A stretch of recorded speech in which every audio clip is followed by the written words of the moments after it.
जय श्री राधे। जय श्री राधे। श्री राधा रानी ब्रज सीमा परिक्रमा मान मंदिर बरसाना 2011 का आज 32वां पड़ाव, दिनांक 12 को तिथि द्वितीया शनिवार के दिन शाम ढाक में पड़ा हुआ है।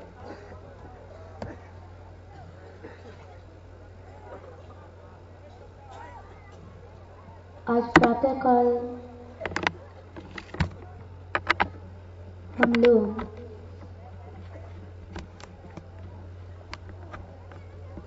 मुखराई से चले थे। मुखराई से चलकर नारद वन, जहाँ नारद कुंड है, सबसे पहले वहां का दर्शन किया। उसके बाद कुसुम सरोवर पहुंचे, फिर चक्रेश्वर, मानसी गंगा होते हुए आन्यो, गोविंद कुंड, और उसके बाद यहाँ शाम ढाक में आए।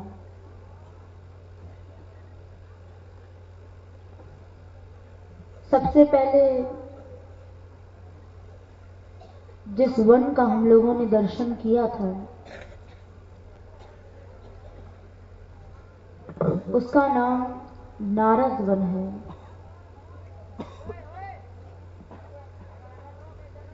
नारद वन में नारद कुंड, जहाँ का हम सब लोगों ने आचमन भी लिया था,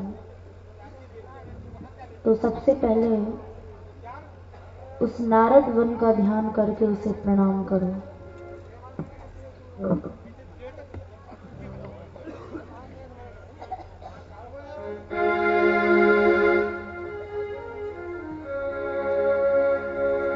गोवर्धन मुखास्थाय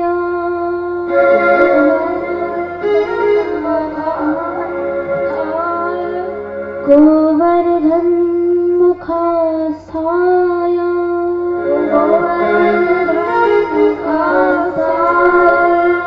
नारदाक्षाय वनाय च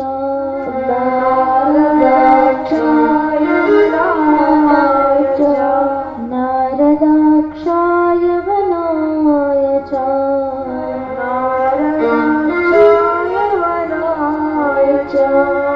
तपसां राशयितुभ्यं तपसां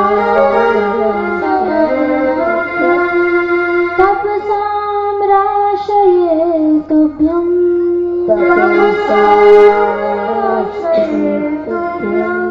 नमः कैवल्यरूपिणे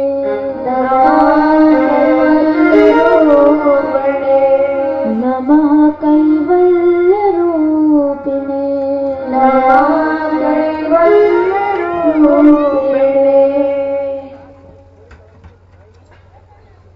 वो नारद वन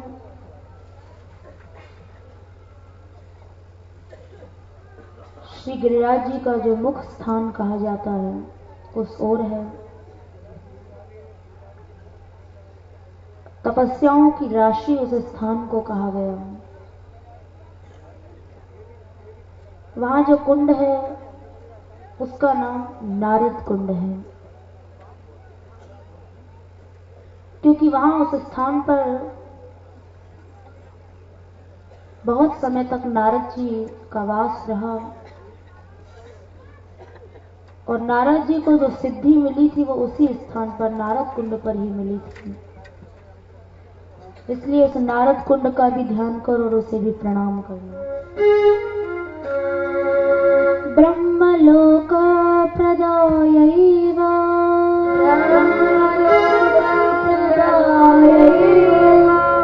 ब्रह्मलोक प्रदायैव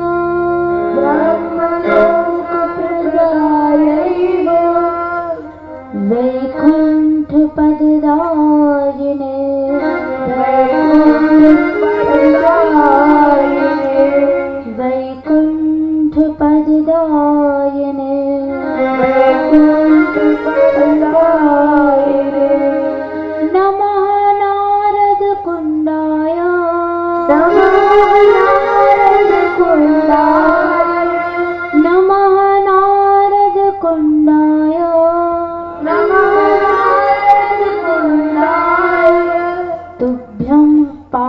प्रशान्तये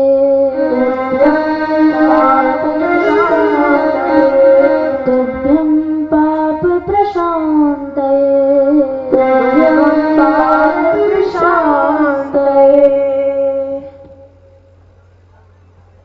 नारद वन की लीला का उल्लेख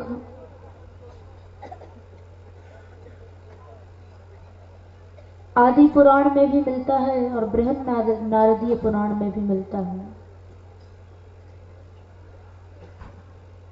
नारद वन के बारे में वहां लिखा है कि एक बार यत्र ब्रह्मा समागत्य पुत्राध्ययन हेतवे, एक बार नारद वन में श्री ब्रह्मा जी आए थे। ब्रह्मा जी पुत्राध्ययन हेतवे अपने पुत्र नारद जी को अध्ययन कराने के लिए वहां आए थे। सर्वयोगमयीं विद्यां कमंडलु समाकुल उपदेशं च पुत्राय करोति परमोत्सवम्। और वहां नारद वन में श्री ब्रह्मा जी ने नारद जी को बड़ा भारी उपदेश किया। यतो विद्यास्थलम जातम सिद्ध पीठम वर प्रदम ब्रह्मा सरस्वती मूर्ति स्थापयत पुत्र सिद्धये सरस्वत्याग्र तपो विश्वन नारदो। वहां लिखा है कि वहां स्वयं ब्रह्मा जी ने नारद वन में सरस्वती जी की एक मूर्ति स्थापित की थी और वो मूर्ति उन्होंने देवर्षि नारद जी को दी और कहा कि नारद, तुम इस विग्रह को लो और इसकी पूजा करो, इससे तुम्हें सिद्धि मिलेगी। तब नारद जी ने सरस्वती जी की मूर्ति को लिया, उपासना की और इससे उन्हें वहां नारद वन में सिद्धि की प्राप्ति हुई।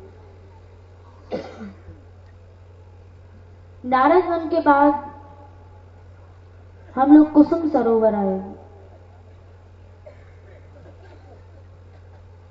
कुसुम सरोवर पर ठाकुर जी ने श्री जी का श्रृंगार किया था और श्रृंगार में ठाकुर जी ने, वहां रसिकों ने अपनी अपनी वाणी में लिखा, ठाकुर जी ने श्री जी को कहा कि हे राधे, आज हम यहां ये रात के समय श्री जी का श्रृंगार किया था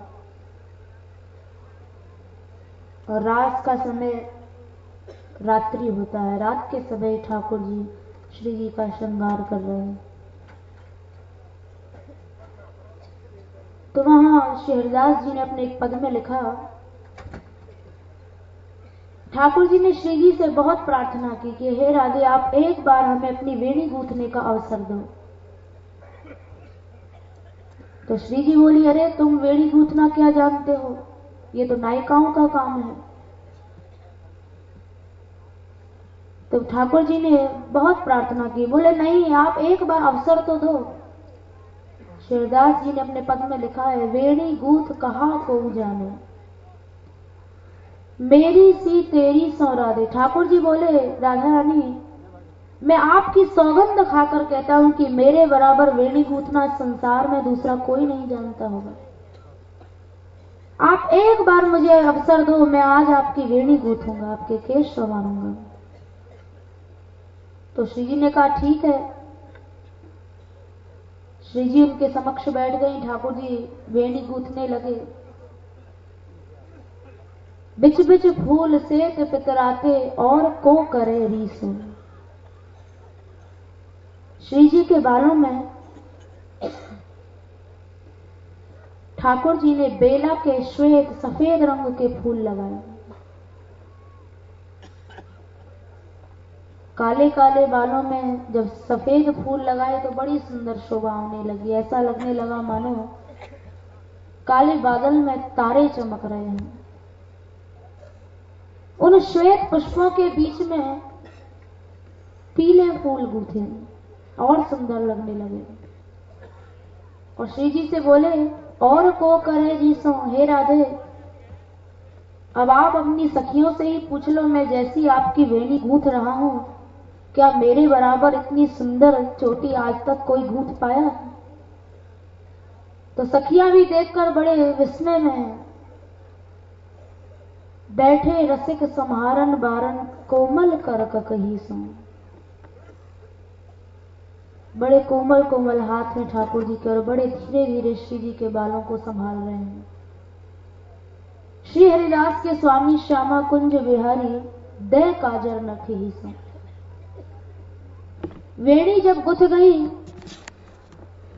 तो उसके बाद ठाकुर जी ने श्री जी के नेत्रों में काजल लगाने के लिए प्रार्थना की। ये सब कुसुम सरोवर की ही लीला है। वहां ठाकुर जी ने इस प्रकार से श्री जी का श्रृंगार किया, रास का विशेष श्रृंगार किया। तो काजल लगाने के लिए बैठे तो काजल लगाना श्रृंगार में सबसे बड़ा मुश्किल काम होता है, क्योंकि काजल में जो कोर बनाई जाती है नेत्रों में, वो कोर जब तक बाण जैसी तीखी ना बने तब तक वो काजल उतना अच्छा नहीं लगता है। तो जब काजल नायिकाएं लगाती हैं तो कोई सीख का प्रयोग करती है, तो कोई सुरमा का प्रयोग करती है, लेकिन ठाकुर जी जब श्री जी का श्रृंगार में जब काजल लगाने के लिए उद्यत हुए तो सखियां सब देख रही है, न सीख का प्रयोग किया न सुरमा का प्रयोग किया। ठाकुर जी ने अपनी नखमणि से, अपने नाखून से श्री जी के नेत्र में काजल की ऐसी कोर बनाई कि सब सखियों ने ताली बजा दी कि ठाकुर जी के बराबर काजल लगाने में चतुर कोई नहीं है। न सीख ली न सुरमा लिया और ऐसा सुंदर, ऐसी सुंदर कोर बनाई। तो ये लीला, ये श्रृंगार ठाकुर जी ने श्री जी का कुसुम सरोवर पर किया, जहां का आज हम लोगों ने दर्शन किया। उसके बाद हम लोग चक्रेश्वर महादेव गए, जिसे ब्रजवासी लोग चकलेश्वर कहते हैं, लेकिन उसका नाम, वास्तविक नाम जो है वो चक्रेश्वर है, क्योंकि वहां भगवान शिव ब्रज की रक्षा के लिए चक्रेश्वर रूप से विराजमान है। वहां भगवान शिव के 5 लिंग स्थापित है, जिनका हम लोगों ने दर्शन किया। चक्रेश्वर महादेव का ध्यान करते हुए उनको भी प्रणाम कर लो।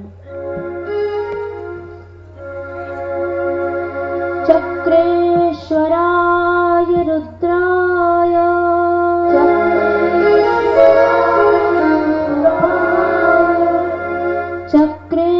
चक्रेश्वराय रुद्राय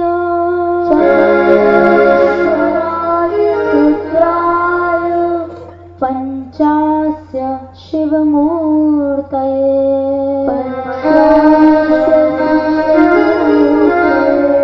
पंचास्य शिवमूर्तये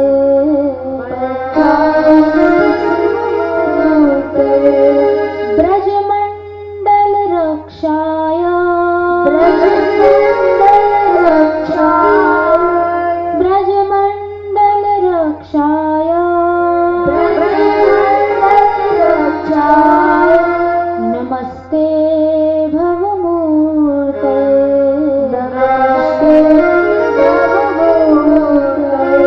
नमस्ते भवमूर्ते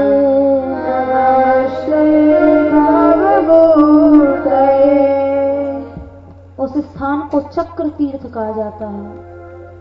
तो चक्र तीर्थ को भी उसका ध्यान करके उससे प्रणाम कर लो। उसका मंत्र है चक्र तीर्थ नमस्तुभ्यं नमस्तुभ्यं चक्र तीर्थ नमस्तुभ्यं चक्र तीर्थ नमस्तुभ्यं कृष्णं चक्रेण लांक्षितं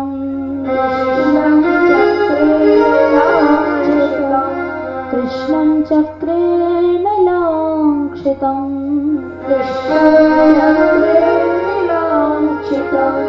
सर्व पापोच्छिदे तस्मै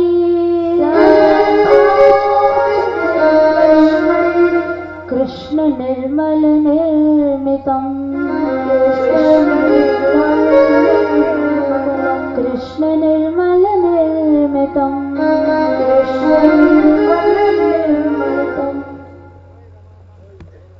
वहीं पास में बहुत समय तक सनातन गोस्वामी जी ने भजन किया था, इसलिए उनकी वो भजन स्थली रही। इसके अलावा वहां श्रीमद महाप्रभु जी की बैठक है, श्रीमद वल्लभाचार्य जी की भी बैठक है। इसके बाद हम लोग मानसी गंगा पहुंचे। मानसी गंगा जिसको कि भगवान ने अपने मन से प्रकट किया था, वो मानसी गंगा दुग्धमयी है। उस मानसी गंगा को भी प्रणाम करें। गंगे दुग्धमयी देवी, गंगे दुग्धमयी देवी, गंगे दुग्धमयी देवी,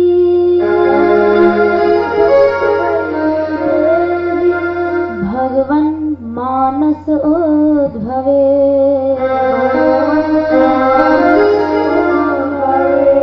भगवन् मानस उद्भवे,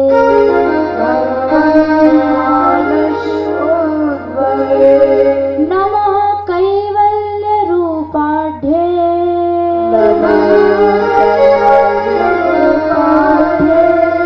नमः कैवल्य रूपाढ्ये,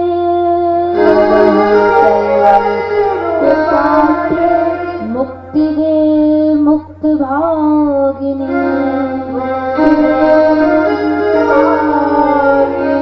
मुक्तिदे मुक्त भागिनी,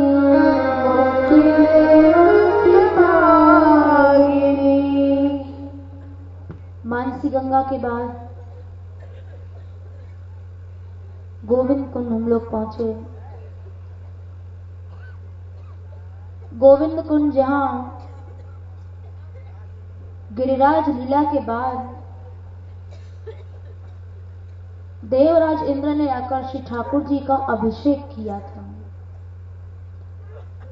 और अभिषेक में उन्होंने अभ्य सिंचत दाशारहम गोविंद इति चाभ्यधात,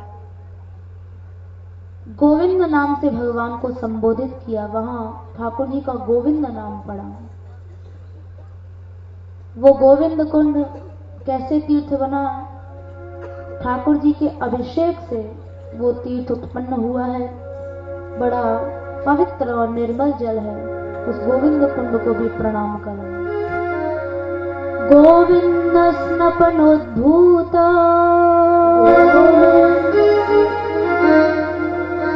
तीर्थराज नमोस्तुते,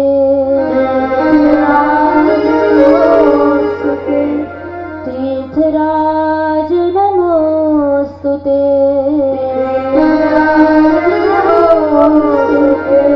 अभिषेक जलैरम्यै,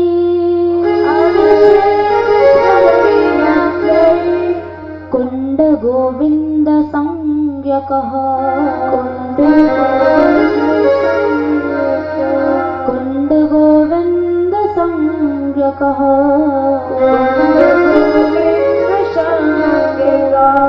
वहीं गोविंद कुंड के सामने श्रीनाथ जी का मंदिर है। श्रीनाथ जी के हम लोगों ने दर्शन किए।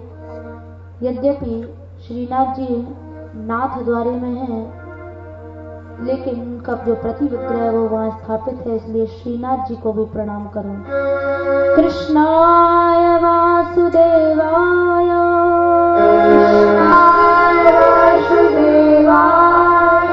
गोवर्धन धृताय ते,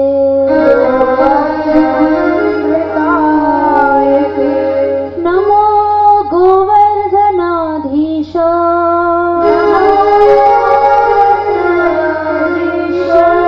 नमो गोवर्धनाधीश,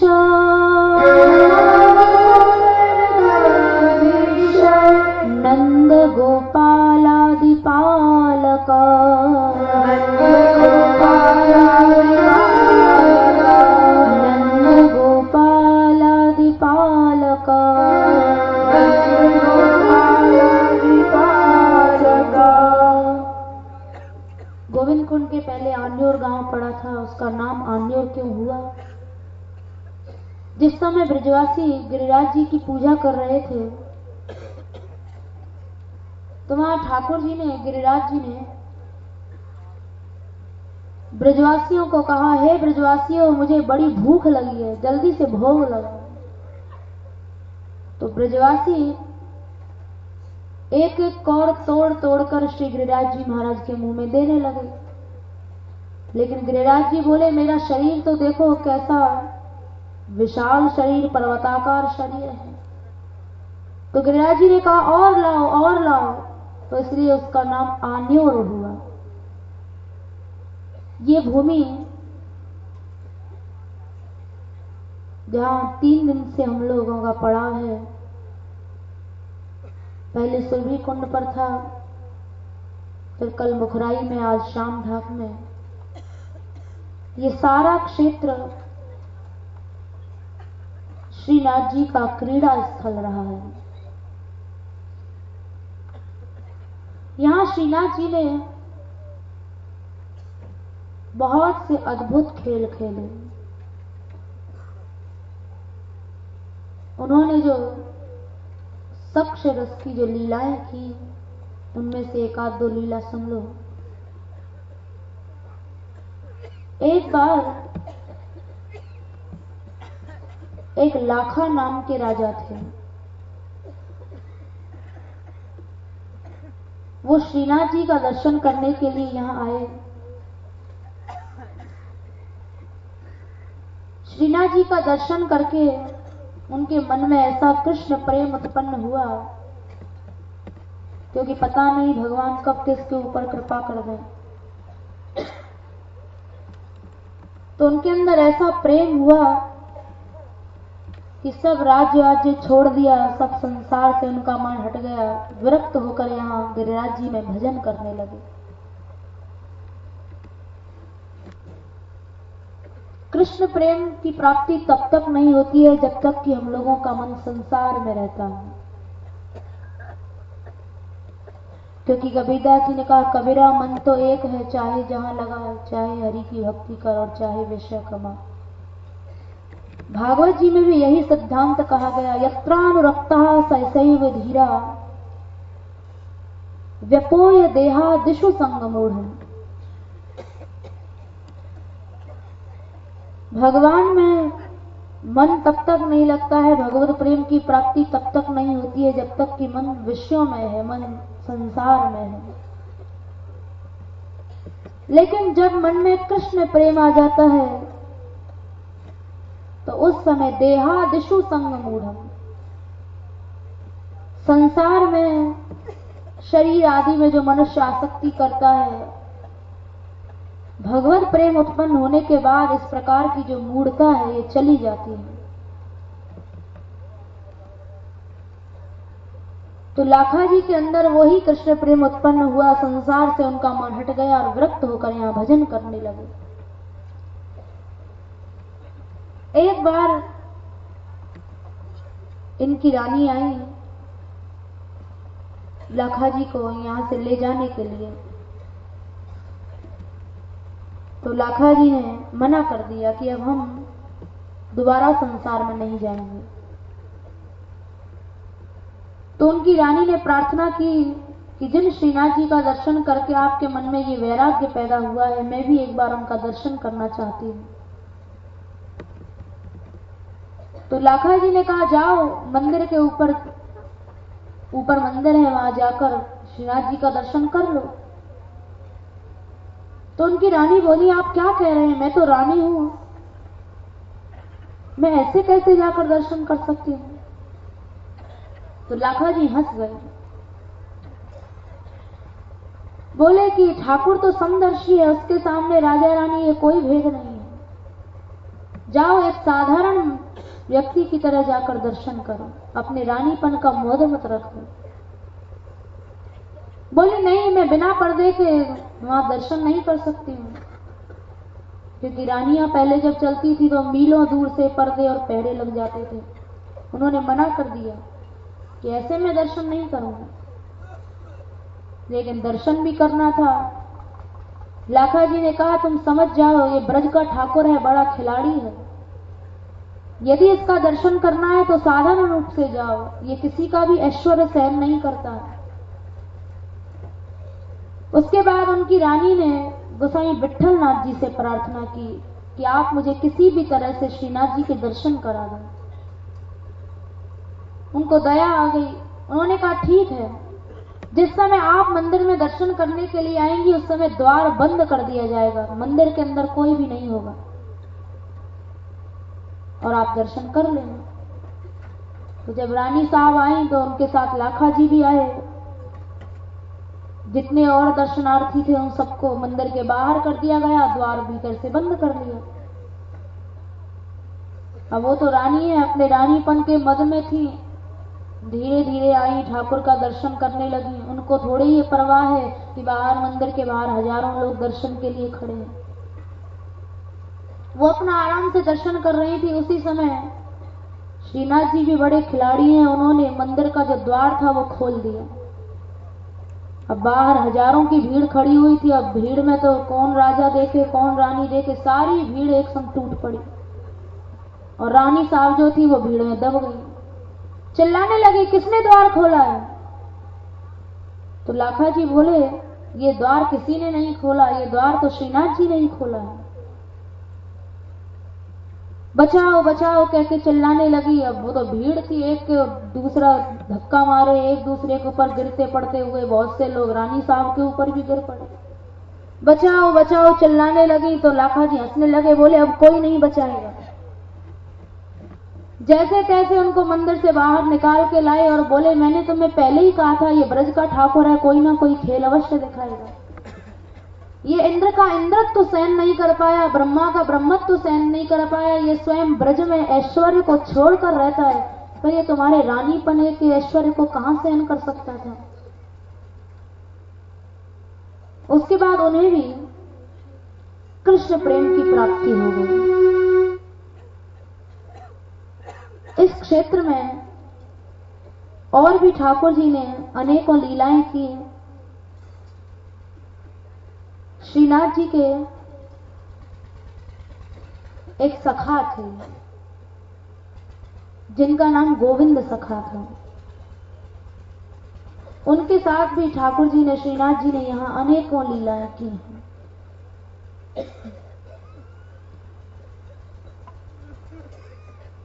मंदिर में जो द्वारपाल होता है उसे पौरिया कहा जाता है। तो एक श्रीनाथ जी का एक पौरिया था, एक द्वारपाल था जिसका नाम रूपा था। बेचारा गंवार था, ब्रजवासी था। रमनाव से न कोई सुर का ज्ञान न कोई ताल का ज्ञान। एक दिन गोविंद सखा ने रात्रि के समय उसे गाते हुए देख लिया। ऊट पटांग जैसा मर्जी होती वैसा गाता था, कोई सुर ताल का तो ज्ञान था नहीं, और रोजाना नियम से रात के समय गाता था। तो गोविंद सखा ने देख लिया तो जाकर उसे डांटा, अरे रूपा ये तू क्या गाता है, तुझे पता नहीं है ये रात्रि का समय है, इस समय श्रीनाथ जी सोते हैं, तेरी आवाज सुनकर वो जाग जाएंगे और तुझे ना कोई सुर का ज्ञान ना ताल का ज्ञान, क्या उटपटांग गा रहा है। तो वो जो पौरिया था वो भयभीत हो गया, डर गया, बोला क्षमा करें मैं कल से नहीं गाऊंगा। तो उसने गाना बंद कर दिया। तो उस रात श्रीनाथ जी को नींद ही नहीं आई। अगले दिन गोसाई जी मंदिर में जब गए श्री विट्ठल नाथ जी महाराज, तो देखा श्रीनाथ जी की जो आंखें थी वो कुछ लाल थी। उन्होंने पूछा, जय जय क्या आज आप रात में नहीं सोए? तो श्रीनाथ जी ने कहा, मैं कहां से सोता, मुझे सुलाने वाले को तो गोविंद सखा ने चुप कर दिया था। मैं रूपा पौरिया का गीत सुनते सुनते सोता था और कल गोविंद सखा ने उसे गाने से रोक दिया। जब उसने नहीं गाया तो मुझे भी रात भर नींद नहीं आई। गोसाई जी ने गोविंद सखा को बुलाया और डांटते हुए बोले, क्यों गोविंद, कल तुमने रूपा से गाने के लिए मना क्यों कर दिया, उसने नहीं गाया तो देखो श्रीनाथ को नींद ही नहीं आई। तो गोविंद सखा हंस गए। तो गोविंद सखा बोले, भाई मुझे क्या पता कि यहाँ ब्रज में गुड़ और गोबर का एक ही रंग देखा जाता है।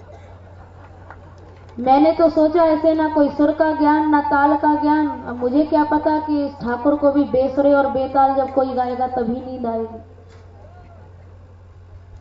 तो फिर से रूपा पौरिया को आज्ञा दे दी कि आज से रात में तुम रोजाना यहाँ गाना। तो वो रूपा पौरिया रोजाना गाता और ठाकुर जी आराम से सोया करते थे। ठाकुर जी ने यहाँ बड़ी विनोद लीलाएं की हैं, बड़ी सुंदर सुंदर लीलाएं की। एक दिन क्योंकि गोविंद सखा के साथ वो सक्ष भाव से रहते थे, हम अपना सखा मानते थे श्रीनाथ जी गोविंद सखा को। हालांकि वो बहुत बड़े भक्त थे, वैष्णव थे, बहुत बड़े गायक भी थे, लेकिन ठाकुर जी से बड़ा थोड़ा ही कोई हो जाएगा। उनके साथ उनका सक्ष रस की लीलाएं चलती थी। एक दिन यहाँ ठाकुर जी ने बहुत सी लीलाएं की। उस लीलाओं के बारे में भागवत जी में भी वर्णन आया है। नद्यत्रि द्रोणी कुंजेषु काननेषु सरस्सु च एवं तौ लोक सिद्धा भी क्रीडाभिश्चेरतुर्वने। ठाकुर जी ने एक बार गोविंद सखा के साथ यहाँ ठाकुर जी गिल्ली डंडा खेल रहे थे। ये ब्रज का बड़ा प्रसिद्ध खेल है और इस खेल की चर्चा भागवत में भी आई कि लोक सिद्धा भी, जो लोक के प्रसिद्ध खेल हैं वो ठाकुर जी ने यहाँ ब्रज में गंवार बनकर खेले हैं। तो एक दिन गिल्ली डंडा जब खेल रहे थे गोविंद सखा के साथ श्रीनाथ जी यहाँ, तो सबसे पहले श्रीनाथ जी ने अपना दांव लिया। श्रीनाथ जी गिल्ली में डंडा मारते और गिल्ली जहां तक जाती थी दौड़कर गोविंद सखा लाते और श्रीनाथ जी को दे दिया करते थे। खेलते खेलते श्रीनाथ जी हार गए। तो गोविंद सखा ने कहा, लाओ अब ये डंडा मुझे दे दो, अब मेरा दांव है, अब मैं गिल्ली को मारूंगा और गिल्ली जहां तक जाएगी तो मैं दौड़कर वो लेकर आनी होगी। तो ठाकुर जी बोले, ठीक है, अब आपका दांव है तो आप खेलिए। तो गोविंद सखा के साथ गिल्ली डंडा खेलने लगे। उसके बाद गोविंद सखा ने गिल्ली के ऊपर डंडे से ऐसी चोट मारी कि गिल्ली बहुत दूर तक चली गई। अब ठाकुर जी श्रीनाथ जी उसे लेने के लिए भागे। इतना लंबा झंगा था कि उस झंगे में बार बार पैर फंस रहा था, कई बार गिर भी पड़े, फिर उठे गिल्ली को लेने। तो ठाकुर जी सोचने लगे, ये गोविंद सखा तो, इससे तो मैं जीत नहीं पाऊंगा, क्योंकि ये बार बार बड़ी दूर गिल्ली फेंकेगा और बार बार मुझे ही दौड़ना पड़ेगा, मैं तो थक जाऊंगा। तो गोविंद सखा बोले, अरे जा, देखता क्या है, दौड़ के जा, गिल्ली को लेकर आ। ठाकुर जी दौड़े, झंगा में फिर से पैर फंसा, फिर से गिर पड़े, उठे, फिर गिल्ली को पकड़ने के लिए दौड़े। तो ठाकुर जी मन ही मन विचार करने लगे कि इससे तो जीतना मुश्किल है, अब ऐसा है कि अब इस खेल में बेईमानी कर लेनी चाहिए। तो ठाकुर जी उसी समय गिल्ली लेने के बहाने गए और वहां से चुपचाप मंदिर में भाग आए। अब गोविंद सखा को बहुत गुस्सा आई कि अपना दांव तो ले लिया और मेरा दांव नहीं दे के गया। तो गोविंद सखा भी वही डंडा लेकर वहीं मंदिर में पहुंच गए कि आज मैं इस बेईमान को देखूंगा, मेरा दांव दे के नहीं आया है, जैसे ही सामने पड़ेगा तो इसमें 2 डंडे लगाऊंगा। अब श्रीनाथ जी जाकर मंदिर में छिप गए। मंदिर में छिप गए जाकर, जैसे कोई गंवार बच्चा अपने माँ बाप को सिखा देता है कि आज वो लड़का मेरे से लड़ा था, तो उसकी माँ उस लड़के को डांटती है, भाई तू मेरे लड़के से क्यों लड़ा। तो वैसे ही श्रीनाथ जी ने गोसाई जी महाराज को सिखा पढ़ा दिया। जाकर बोले, गोसाई जी, ये गोविंद सखा मोको रोज परेशान करे और आज भी वो मोको मारवे, यही मंदिर में आ रहे हो, तो आप वाकू मंदिर में मत घुसन दिए। तो गोसाई जी बोले, ठीक है लाला, घबरा मत, तू सो जा। उन्होंने पहरेदारों को आज्ञा कर दी कि गोविंद सखा आए तो उसे भीतर मत घुसने देना। अब श्रीनाथ जी मंदिर में जाकर छिप गए। उसके बाद गोविंद सखा डंडा लेकर बड़े क्रोध में आ रहे थे कि जैसे ही दिखेगा तो 2 डंडे लगाऊंगा, सारी बेईमानी भूल जाएगा, खेलना तो आता नहीं है, दांव दिया नहीं और जाकर छिप गया घर में। गोविंद सखा आए, देखा सामने बहुत लंबा चौड़ा द्वारपाल खड़ा हुआ था।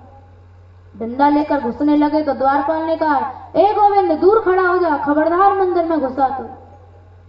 गोविंद सखा ने देखा ये तो बड़े क्रोध में है। गोविंद सखा ने कहा घुसूंगा क्यों नहीं, घुसूंगा, ये मेरा दाव नहीं दे रहा है। तो द्वारपालों ने लठिया अड़ा दी आगे। तो गोविंद सखा को गुस्सा आई, मनी मन विचार करने लगे, ये श्रीनाथ कितना बदमाश है, यहाँ इन लुंगों को सिखा दिया है, ये मुझे मंदिर में भी नहीं घुसने दे रहे, मैं इससे बदला कहां से लूं। तो गोविंद सखा वहां से गोविंद कुंड पर आ गए और वहां आ गए, डंडा लेकर मनी मन खींच रहे थे कि देखूंगा कब तक नहीं आता, इसका मन भी तो मेरे बिना नहीं लगेगा। और बात भी ठीक है, भगवान का मन भक्त के बिना लगता ही नहीं है। भगवान ने स्वयं कहा, नाहम आत्मान आशा से मदभक्त ही साधु बिना श्रियम चात्यंत कीम भक्तम येषाम गतिर अहम परा, कि भक्त के बिना मैं नहीं जी सकता हूं, भक्त के आगे ना मैं अपने जीने की इच्छा करता हूं, ना मैं लक्ष्मी को चाहता हूं, भक्त ही एकमात्र मेरे प्राण हैं। तो गोविंद सखा वहां बैठ गए। अब श्रीनाथ जी को भी चैन नहीं पड़ रहा था, मन ही मन सोचने लगे कि खेलने का तो मन करता है, पर खेलूं किसके साथ, गोविंद सखा से तो लड़ाई हो गई, अब उसके सामने जाऊंगा तो वो डंडा लगाएगा, क्योंकि वो गुस्सा में है।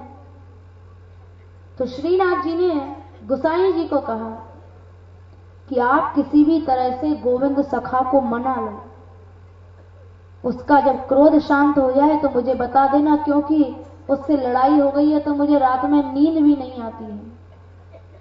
तो गोसाई जी हंस गए, बोले तुम्हारी लड़ाई किस बात पर हुई। तो सारी बात श्रीनाथ जी ने बताई कि ऐसे ऐसे हम खेल रहे थे, तो मेरे से दाव नहीं दिया गया, तो मैंने बेईमानी कर दी, मैं यहाँ मंदिर में घुस बैठा।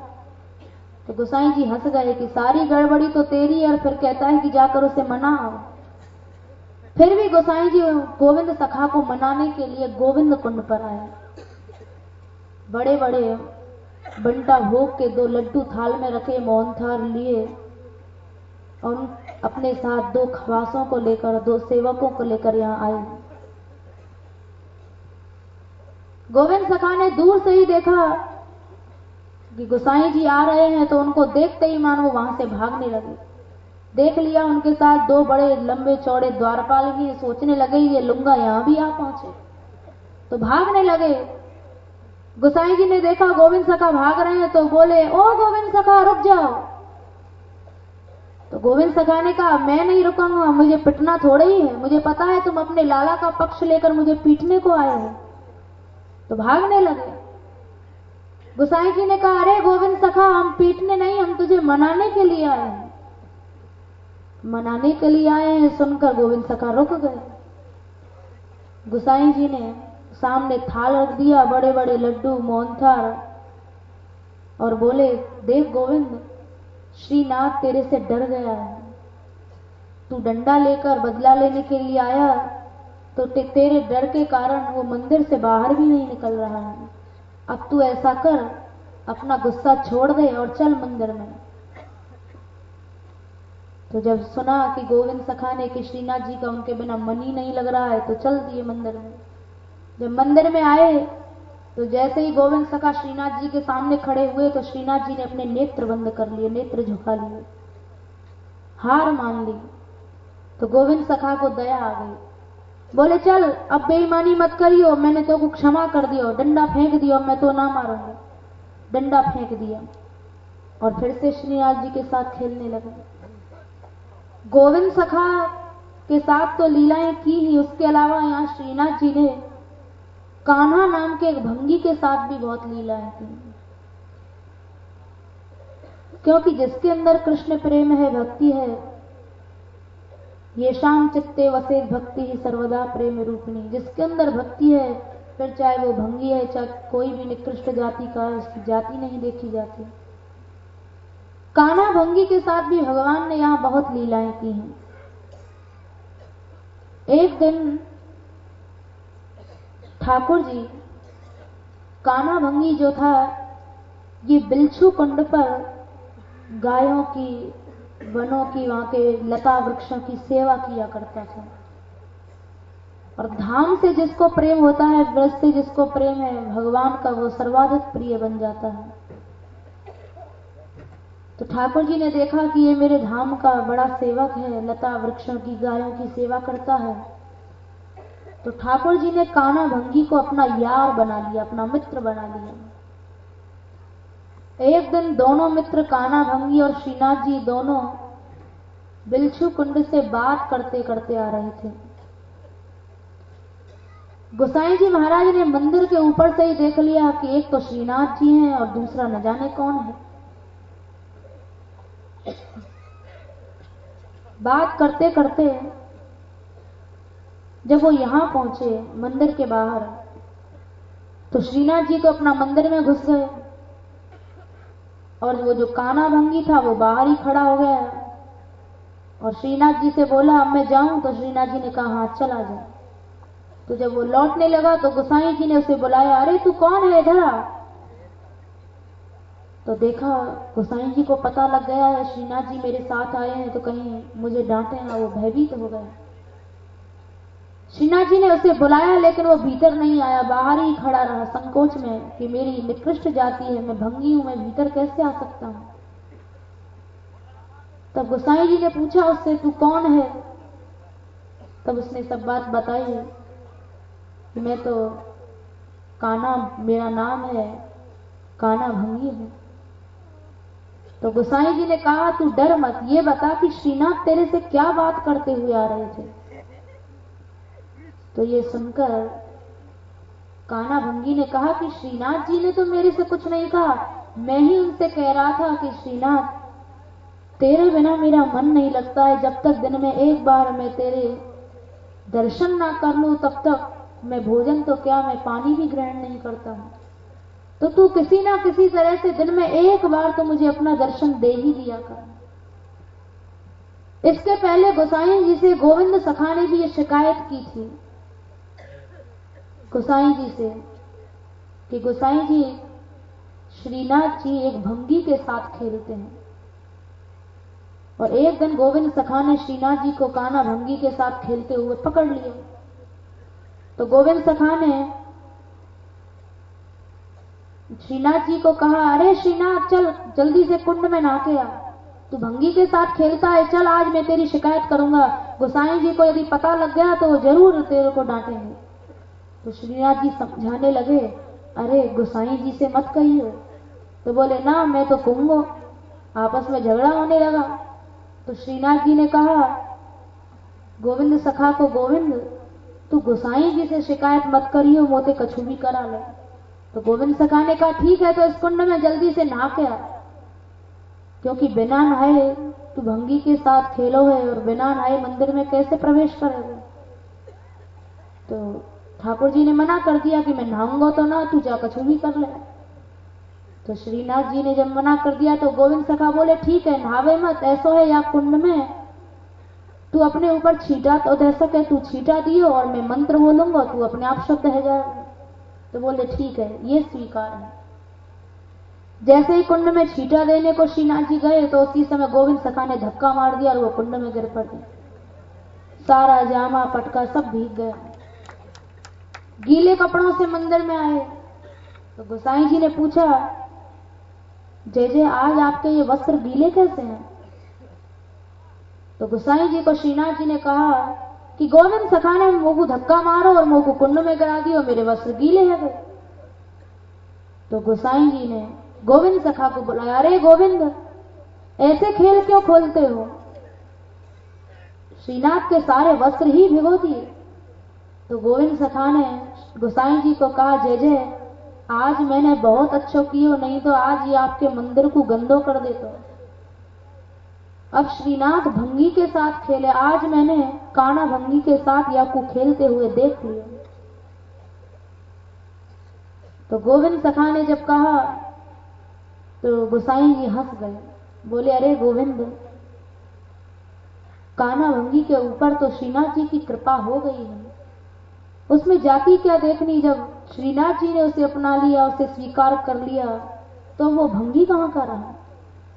अब तो वो उस ब्राह्मण से भी श्रेष्ठ है जिसके अंदर वो भगवत प्रेम और भगवत प्राप्ति हो जिसको नहीं हो पाई। लेकिन एक दिन कान्हा भंगी को द्वारपालों ने मंदिर में नहीं घुसने दिया। अब उसका नियम था कि जब तक वो श्रीनाथ जी के दर्शन नहीं कर लेता था तब तक वो पानी भी नहीं पीता था। तो जब द्वारपालों ने नहीं घुसने दिया, वो बेचारा कर भी क्या सकता था, जाकर मंदिर के पीछे बैठ गए और बैठकर रोने लगा। श्रीनाथ जी को बुलाने लगा कि श्रीनाथ, एक बार कहीं से तू अपना ये सुंदर मुख दर्शन मुझे दे दे। एक दिन हुआ, 2 दिन, 3 दिन बीत गए, ना उसने कुछ खाया ना पिया, मूर्छित हो गया और मूर्छा अवस्था में भी कृष्ण को बुलाने लगा कि हे श्रीनाथ, जब तक तू नहीं आएगा तब तक मैं जल भी ग्रहण नहीं करूंगा, इसलिए जल्दी से आ, मुझे दर्शन दे और मेरे साथ खेल। तू मेरे साथ नहीं खेलता है तो मेरा मन भी नहीं लगता है। मेरे प्यारे कन्हैया श्याम, खेलन को आजा मेरे प्यारे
बुलाने लगा तो श्रीनाथ जी से रहा नहीं गया।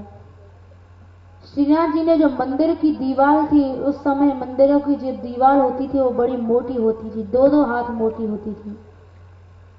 तो ठाकुर जी ने देखा कि बेचारा कई दिन से भूखा प्यासा पड़ा है, तो उन्होंने अपनी वंशी से उस मंदिर में छेद कर दिया, मोखा बना लिया है, और उस मोखे में से झांक कर बोले, ओ कान्हा। तो ठाकुर जी की आवाज जैसे ही कान में गई तो कान्हा भंगी सचेत हो गया, इधर उधर देखने लगा, कहाँ है श्रीनाथ जी। श्रीनाथ जी ने कहा, अरे इधर उधर मत देख, मैं ऊपर हूं। ऊपर देखा तो श्रीनाथ जी के दर्शन हो गए।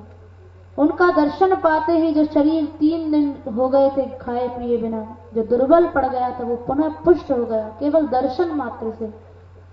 उसके बाद श्रीनाथ जी ने कहा, ले तू 3 दिन से भूखा प्यासा पड़ा है, ये बंटा भोग के लड्डू ले ले, इनको खा लेना और जल्दी से यहां से चला जा। ऊपर से 2 बड़े बड़े लड्डू दिए और श्रीनाथ जी के वो लड्डू प्रसाद लेकर वो कान्हा भंगी वहां से चला गया। उसके बाद सारे मंदिर में हल्ला मच गया कि आज तो मंदिर में सेंध लग गई, निश्चित चोरी हुई है मंदिर में। अब जितने पंडा पुजारी थे उनको तो केवल अपने हीरे जवाहरात गहनों से काम, सबके सब अपने ठाकुर जी के श्रृंगारों को टटोलने लगे कि भाई चोर ने कौन से गहने की चोरी की है। ऊपर से नीचे तक सारे आभूषण देख लिए, पर चोरी की हो तो कुछ गायब भी हो, चोरी हुई नहीं थी। उसके बाद सब पुजारियों ने जाकर गोसाई जी को कहा कि जय जय मंदिर में से तो कोई चोरी नहीं हुई, फिर ये सेंध किसने लगा दी। तो वहां कान्हा भंगी आया और उसने आकर गोसाई जी को सारी बात बताई कि जय जय, ये इसका जो सेंध लगाने वाला जो ये चोर है, ये चोर तो आपके घर में ही बैठा हुआ है। ये श्रीनाथ ने ही, जब मैं 3 दिन से आपके द्वारपालों ने मुझे भीतर नहीं घुसने दिया, तो मंदिर में से अपनी वंशी से छेद कर दिया और उस मोखे में से मुझे बंटा भोग के ये बड़े बड़े लड्डू दिए खाने को। तो उस दिन से गोसाई जी ने आज्ञा निकाल दी कि मंदिर जब खुलेगा तो सबसे पहले कान्हा भंगी को ही श्रीनाथ जी के दर्शन कराए जाएंगे। तो कान्हा भंगी रोज आता और श्रीनाथ जी के दर्शन करके तब जल ग्रहण किया करता था। ऐसे भक्त वत्सल श्रीनाथ जी की जो क्रीड़ाएं हुई वो इसी क्षेत्र में हुई थी। और श्याम ढाक जहाँ हम लोग बैठे हुए हैं, यहाँ की जो सक्ष रस की लीला है वो तो बड़ी प्रसिद्ध है। यहाँ ठाकुर जी ने, क्योंकि यहाँ ये सारी भूमि गौचारण भूमि रही है। यहाँ ठाकुर जी ग्वाल बालों के साथ गौचारण किया करते थे। तो गौचारण जब करते थे तो यही वन्य भोजन होता था। दिन का जो भोजन होता है उसे छाक कहते हैं। तो ग्वाल बालों के साथ ठाकुर जी यही छाक पाया करते थे। अब वन में बर्तन कहाँ से लाएं, पात्र कहाँ से लाएं? तो वन में कोई पल्लवों के पात्र में भोजन करता, कोई अंकुरों के पात्र में, कोई पेड़ के पत्तों के पात्र में, तो कोई पत्थर के कटोराओं में करता था। तो यहाँ जब ठाकुर जी छाक लीला करते थे तो अपने आप वृक्ष जो थे इनमें से अपने आप पत्तों के अपने आप स्वाभाविक रूप से दोने निकलते थे और उन दोनों में ठाकुर जी कभी छाछ पी रहे हैं, कभी दही पी रहे हैं, इस प्रकार से छाक पाया करते थे। तो संक्षेप में आज जहाँ जहाँ हम लोग गए वो सारी लीला आप लोगों ने सुनी। अब अंत में कीर्तन करेंगे।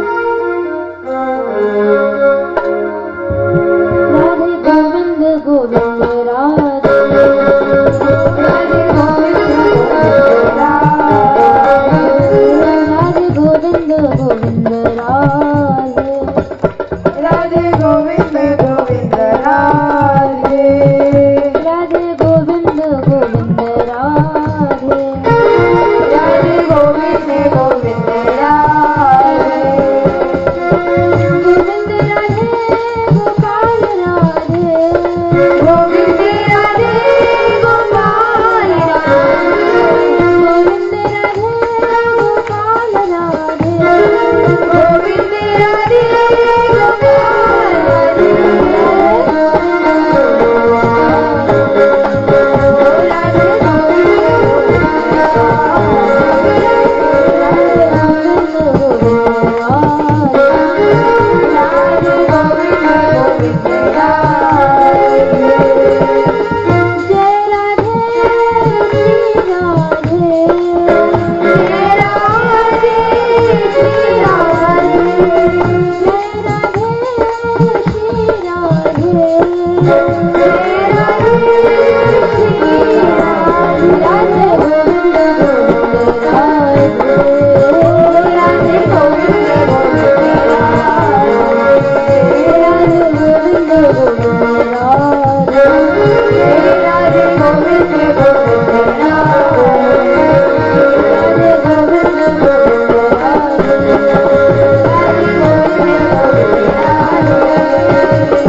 Thank you.